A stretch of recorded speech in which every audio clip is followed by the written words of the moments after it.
Good Saturday morning guys. Off duty, walang pasok, kaya dito tayo sa aming kubo. Plano ko pumunta doon sa aming sikat na Kawakawa Falls, yung pinupuntahan ng aming mga kababaryo na isang maliit pero malayo na falls. Maliit lang siya kumpara doon sa Busay Falls namin laging pinupuntahan, pero mainit na kasi late na ako nakarating ng bahay. Meron naghihintay doon sa na anak ng pinsan ko, sana magagayad sa akin, pero practically sa sobrang init hindi na ako makakaakyat, masyado ng mataas ang araw. So ngayon na lang ay pupuntahan ko yung bagong gawang kusina ng aking tatay, yung dirty kitchen ba. Yung gamit ay kahoy na abuhan. Ang tawag sa amin abuhan. Abuhan means yung dirty kitchen, yung lutuan na kahoy ang ginagamit. So pupuntahan ko doon at kung ano pang mga pwede kong magawa doon. Tutulong siguro tayo gumawa ng o magluto doon ng gulay. Okay? Tara. Pasyalan natin guys at para makabuluhan itong ating gagawin. Ayan guys, yan na yung ginawang abuhan o yung pinaka fireplace ng aming tatay. So guys, kung hindi kayo aware sa ganitong klaseng lutuan, ito ang normal na lutuan ng mga taga-probinsya. Ang tawag dito sa Romblon ay abuhan. So yan ay gawa lang yan sa mga light materials at meron diyang parang table. Pero yung table na yon ay merong anong lupa. So yun yung magiging nung lutuan. So maraming yan, pero basically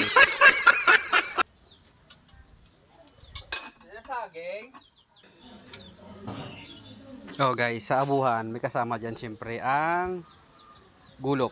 Kasama yan sa issue ng abuhan.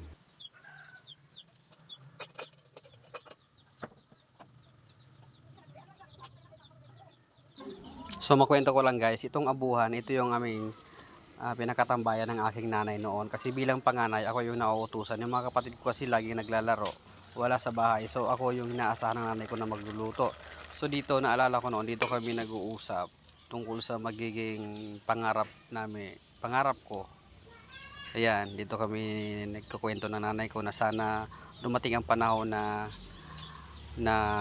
hindi na kami maging ganito. Pero mali pala ako. Mas masarap palang namnamin yung nakaraan kung ikaw ay nasa midlife na or nasa 40s. Okay?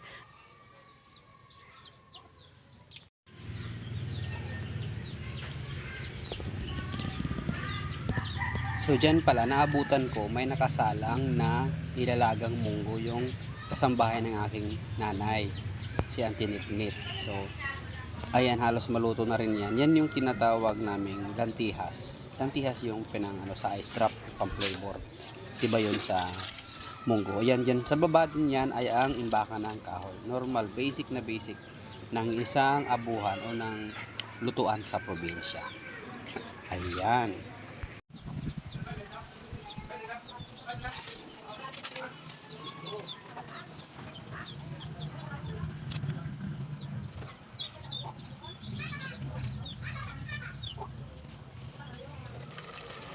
Ang timplahan ini. Anong gaya?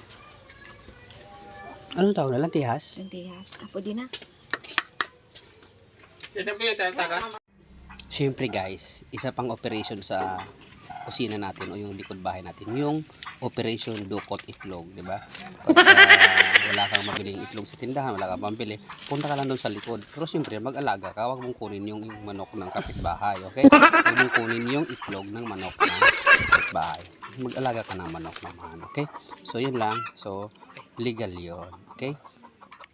Talagain natin yan kasi nagda-diet tayo kasi less rice daw, sabi ni Doc.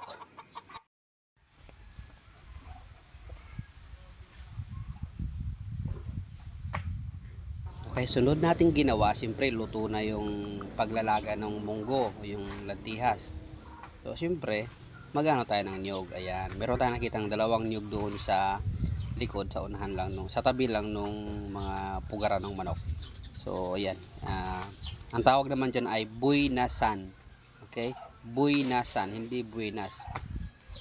Hindi ko rin alam bakit buinasan ang tawag dyan.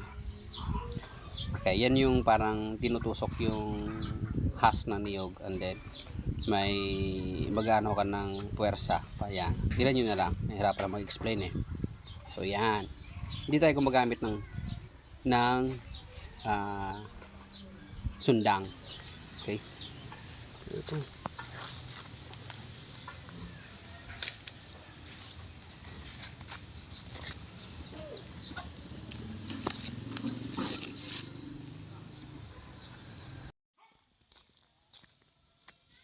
Talong. Kaya pa ako. Ah? May batuan kung tanik, may sinabawan ako.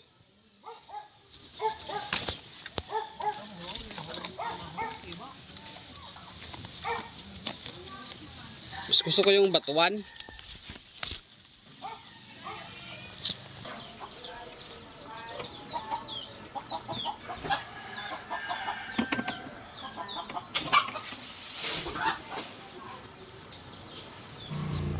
So ayan, kahit papaano meron tayo nakuha doon sa likod. Talong, itlog, sa kanyog. Pero parang hindi match yung kalamansi dyan. Okay? So ihahalo namin yan sa munggo.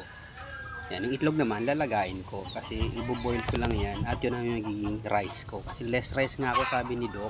Yun naman yung panibagong laga ng kapatid ko. Sa kanila naman yun, munggo naman yung nag-green. Okay?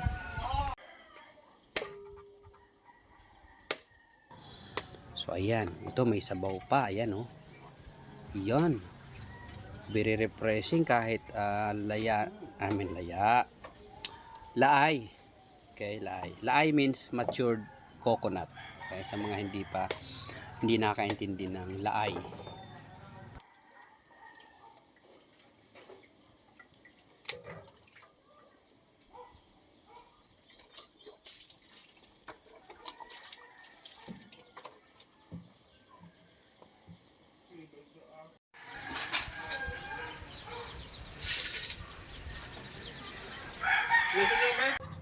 Ayan, ito yung literal na banat ng buto. Magkudkod ng niyog. Simpleng trabaho pero pagka hindi ka sanay, medyo masakit din sa kamay. Meron diyang rhythm guys. Meron yung rhythm. Chug, chug, chug, chug, chug, chug, chug. Yun ang rhythm yan. Kaya kung expert ka, makakagawa ka ng tunog dyan. Ayan. Meron tayong, kasi sabi ni Auntie Nitnit, yung kasambahay namin, kailangan daw merong lumbay. Yung lumbay guys, yun yung aming basic na gulay dito sa probinsya. Huwag ko lang kung meron yun. Pero sa iba tinatawag yan na bago. Okay? At hindi kinakain. Pero sa amin yan ay hinahalo sa gulayin. Napakasarap, lalo sa ginataan. Pwede rin sa sinabawan yan. Okay? So inakyat ko na, pero nag-iingat ako dahil dati kasi last time may nakita akong ahas dyan, kaya hindi ako i-surprise ni ano ba ang palayaw ni ahas. Meron kasi dyan minsan, so kailangan mag-ingat tayo, baka mapitikan tayo ng isa. So yan yung lumbay na ihahalo natin sa gulay. May ahas dito.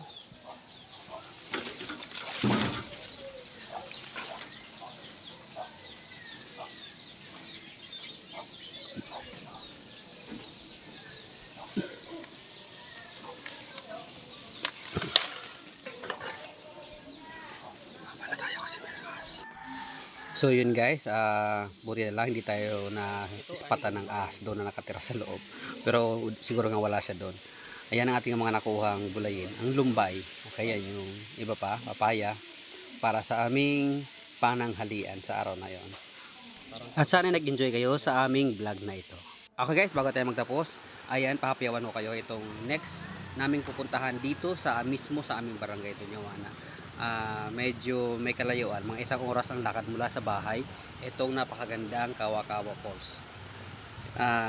Matagal na ako nag-a-attempt, kulang lang ako ng oras talaga dahil minsan ang trabaho ay ang dami to the superlative degree.